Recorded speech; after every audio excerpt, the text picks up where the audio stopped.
পূর্ববঙ্গের এক নিস্তরঙ্গ গ্রাম, নাম তার বেলাডাঙা, যেখানে পাকা রাস্তা নেই, লোহার সাঁকো ধরে খাল পেরুতে হয়, আর সন্ধ্যার বাতাসে বাজে তালপাতার পাতায় পাখার মতো শব্দ। এইখানে জন্ম নিয়েছিল কমলা, আর এই গ্রামে তার কণ্ঠের শেষ আর্তনাদ নীরবে ঝরে পড়েছিল। কমলা মায়াবী চোখের লাজুক হাসির সহজ সরল একটি মেয়ে। সে কখনো কোনো উচ্চাসা করেনি। তার স্বপ্ন ছিল ছোট, একটা গৃহ, একটি সন্তান আর একটু শান্তি। কিন্তু সে ভুলে গিয়েছিল এই শান্তি অর্জনের জন্য কিছু মানুষকে ঈশ্বরও দান করেন না। তার বিয়ে হয়েছিল জয়ন্ত মল্লিক নামের এক বেপরোয়া লোকের সঙ্গে। প্রথম দিকে কিছুই বোঝা যায়নি। হাটে বাজারে হাসি মুখে থাকা জয়ন্ত বাসায় ছিল একেবারেই উল্টো। সে চুরি ছলচাতুরিতে দক্ষ। একবার হাট থেকে ধুতি চুরি করতে গিয়ে ধরা পড়ে যায় এবং ৩ মাস জেল খাটে। সেই ঘটনা তাকে বদলায়নি, বরং করে তোলে আরও কঠিন, রুক্ষ, নির্মম। কমলার দিন শুরু হতো গালি দিয়ে আর রাত শেষ হতো চোখের জলে, কিন্তু তার মুখে কোনো অভিযোগ থাকত না।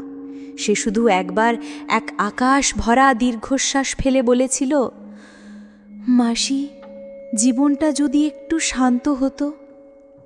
এই মাসি হল হেমা দে, গ্রামের বয়স্ক একা থাকা এক নারী, যাকে কমলা ছোটবেলা থেকে মাসি বলেই ডাকত। হেমা ছিলেন রহস্য ঘেরা। কেউ বলতো তিনি তান্ত্রিক, কেউ বলতো ওর সঙ্গে ঝামেলা করিস না, বিপদ হবে। কিন্তু কমলার কাছে হেমা ছিলেন স্নেহময়ী আশ্রয়। কমলার ছেলেটি রুদ্র 6 বছরের চঞ্চল প্রাণ। বাবার ভয়ে কুঁকড়ে থাকলেও মায়ের কোলে সে ছিল রাজপুত্রের মতো নিশ্চিন্ত।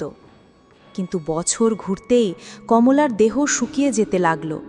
একদিন এক বৃষ্টি ভেজা বিকেলে সে হেমার কোলে মাথা রেখে ফিসফিস করে বলেছিল, মাসি, যদি আমি না থাকি, রুদ্রটাকে তুমি দেখে রেখো, যেন বাবার মতো না হয়। ওর মধ্যে যেন ভালো কিছু থাকে, রুদ্দুরের মতো কিছু। হেমার চোখ সেদিন কেঁপে উঠেছিল, কিন্তু সে নিজেকে সামলে বলেছিল, তোকে আমি মরতে দেব না মা, তোরা মরিস না। কিন্তু কথা দিয়েও কথা রাখা গেল না। কমলার মৃত্যু হয়েছিল অকস্মাৎ, কিন্তু তাতে কেউ চমকে উঠল না। ডাক্তার বলল অ্যানিমিয়া, অপুষ্টি, অতিরিক্ত স্ট্রেস। তবে হেমা জানত এর নাম মৃত্যু নয়, এটা খুন, নিঃশব্দ নির্মম হত্যা, যার কোনো রক্ত নেই, অথচ হৃদয়ের রক্ত ক্ষয় হয় প্রতিটি নিঃশ্বাসে। গ্রামের কেউ মুখ খুলল না, তবে চোখে একরকম অপরাধ বোধের ছায়া পড়ে রইল। আর একমাত্র হেমার বুকের ভিতর আগুন জ্বলতে থাকল। সে বারবার বলে উঠত, আমি ওকে রক্ষা করতে পারিনি, আমি ব্যর্থ। দিন কয়েক পর হেমা সাহস করে জয়ন্তর সঙ্গে দেখা করতে গেল। গলা নিচু করে বলল, রুদ্রটাকে আমায় দাও, আমি মানুষ করব, তোকে বিরক্ত করব না। জয়ন্ত হেসে উঠল। না, তা হাসি নয়, সেটা ছিল ঠোঁট বেঁকানো বিষাক্ত ব্যঙ্গ। সে বলল, তুই তো ডাইনি, তুই তো মানুষ খাস, তোর কাছে আমার ছেলেকে দেব? হেমা কাঁদেনি, তার ঠোঁট শক্ত করে বন্ধ হয়ে গেল। ঠান্ডা রাগে তার চোখ ছিল রক্তবর্ণ। ঠিক তার পরদিনই ঘটল এক রহস্যজনক ঘটনা। গ্রামের এক গৃহবধূ মিনা, যিনি তখন 5 মাসের অন্তঃসত্ত্বা, বিকেলে পুকুর ঘাটে গিয়েছিল। হঠাৎ সে দৌড়ে ফিরে এসে উঠোনে অজ্ঞান হয়ে পড়ে যায়। লোকজন ছুটে আসে, কেউ তার নাকে কাঠি দেয়, কেউ মুখে জল ঢালে। জ্ঞান ফিরতেই সে কেঁপে কেঁপে বলে, উমা, বাঁশঝাড়ের মাথায় কেউ বসেছিল, সাদা কাপড়, পা দোলাচ্ছিল, আমি দেখেছি, আমি জানি। পরদিন খবর এলো মিনার গর্ভপাত হয়েছে। এই ঘটনার আগের দিনই হেমা তাকে জিজ্ঞেস করেছিল, তোর কত মাস হলো রে? এতেই গুজব ছড়িয়ে পড়ে, হেমা তার পেটের বাচ্চাটাই খেয়েছে। লোকে ফিসফিস করে, পুকুর ঘাট ফাঁকা হয়ে যায়।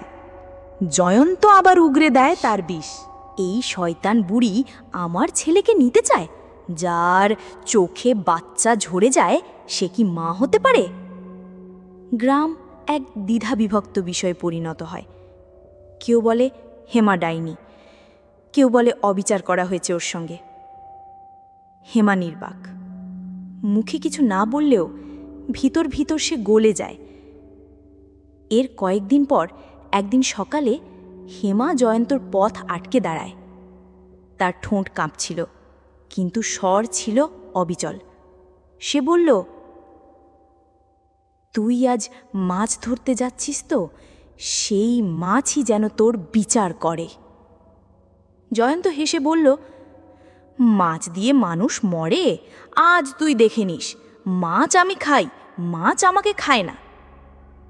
এ কথার পরেই ঘটে সেই ভয়ানক রাত। বর্ষা এসে গেছে, নদীর জল উপছে ধানের ক্ষেতে ঢুকে গেছে। সবুজ পাতার উপর রূপালি জলরেখা, আর তার ভেতর হঠাৎ হঠাৎ চিহ্ন রেখে যাচ্ছে বড় বড় মাছ, রুই, কাতলা, বোয়াল। গ্রামবাসীরা বলে এই সময় সবচেয়ে ভালো মাছ ওঠে। জয়ন্ত সকালবেলা বৈঠা, কোঁচ আর জাল নিয়ে নৌকা ঠেলতে ঠেলতে রওনা দেয়। তার সঙ্গে ছিল কেবল ভবেশ, তার পুরনো মাছ সহকারী। রুদ্রকে বলেছিল, আজ ফিরলে তোকে সবচেয়ে বড় পেটির মাছটা খাবার দেব। নৌকা চলছিল নিঃশব্দে। আকাশে রোদ মেঘের খেলা। নদীর বুকে হঠাৎ করে এক জায়গায় জল কেঁপে উঠল। জয়ন্ত চোখে দেখে বুঝল সেখানে কোনো বিশাল মাছ উঠেছে। হাতের কোঁচটা শক্ত করে ধরে সে বলল, এইবার ধরা পড়লে তোর আর রক্ষা নাই। নীরবতা যেন থমকে গেল। জয়ন্ত নিঃশ্বাস চেপে লক্ষ্য করে জলরেখা। এক মুহূর্তেই নিক্ষেপ করে কোঁচ। একটা শব্দ, তীক্ষ্ণ ফোড়া জলের নিচে ঢুকে পড়ে, তারপর রক্ত। এক মুহূর্ত, আর তারপরে মাছটি দারুণ শক্তিশালী। জয়ন্ত টান দিতেই সে উল্টে পড়ে যায়, শরীর জলে তলিয়ে যায়। চারপাশে কাদা আর রক্তে মিশে এক ভয়ানক দৃশ্য। পেছনে দাঁড়িয়ে থাকা ভবেশ চিৎকার করল, জয়ন্তদা, ও জয়ন্তদা, তোমার কিছু হলো? জয়ন্ত উঠে দাঁড়ালো ঠিকই, কিন্তু চোখে একটা অদ্ভুত খালি দৃষ্টি। গলার মধ্যে গরম কিছু আটকে গেছে যেন। তবু সে বলে, এই মাছটাকে আজ আমি ছাড়ব না। নৌকায় উঠে দেখে যে মাছটাকে সে মেরেছে তা আসলে এক প্রকাণ্ড চিতল মাছ। পিঠটা কালো, কিন্তু পুরো শরীর রূপালি আলো ছড়াচ্ছে। মাছটা মরতে মরতেও নৌকার মধ্যে গড়াগড়ি করছে। কোচের কাঠির ৩-৪টে বোঁচা ভেঙে গেছে। লেজ মেরে কাঁধ করে দিল নৌকা। ভবেশ ভয়ে পেছনে দাঁড়িয়ে। সে বলল, দাদা, আজ আমি নাই, তুমি একাই যাও। জয়ন্ত দাঁত কেটে বলল, তুই ভয় পেলি? ওই বুড়ির কথা বিশ্বাস করিস? অভিশাপে কেউ মরে? বিকেলে সে ফিরে এলো। গ্রামের লোক তাজব, এত বড় মাছ এই প্রথম কেউ দেখেছে। ৪-৫ জন মিলে কাটতে হয় মাছটা, পুরো গ্রামে বিলি হয়। কিন্তু সেরা অংশটা রেখে দিল জয়ন্ত নিজে আর রুদ্রের জন্য। রাতে রান্না হলো চিতল মাছের পাতুরি আর ভাত। মাটির থালায় রসিয়ে খেতে বসল জয়ন্ত আর রুদ্র। জয়ন্ত বলল, এই দেখ, মাছের কাঁটা বেছে খাস, বুঝলি? কাঁটা আটকে গেলে বিপদ। রুদ্র হাসতে হাসতে বলে, বাবা, আজ আমি অনেক খাচ্ছি, এত মজা, তোমার কাঁটা কই গেল? কিন্তু ঠিক সেই সময় জয়ন্ত থমকে গেল। চোখ বড় হয়ে উঠল, গলা ধরে আসছে, যেন কেউ ভেতর থেকে চেপে ধরেছে। হাত দিয়ে গলা চেপে কাশতে লাগলো। তার মুখ থেকে রক্ত আর শ্বাসরুদ্ধ শব্দ বের হতে লাগলো। তখনই সে চেয়ার থেকে পড়ে গেল আর পেট ঘষে কুকুরের মতো গড়াতে লাগলো। রুদ্র দৌড়ে উঠোনে গিয়ে চিৎকার করতে লাগলো, কাকা, কাকা, বাবাকে দেখো, কাকা।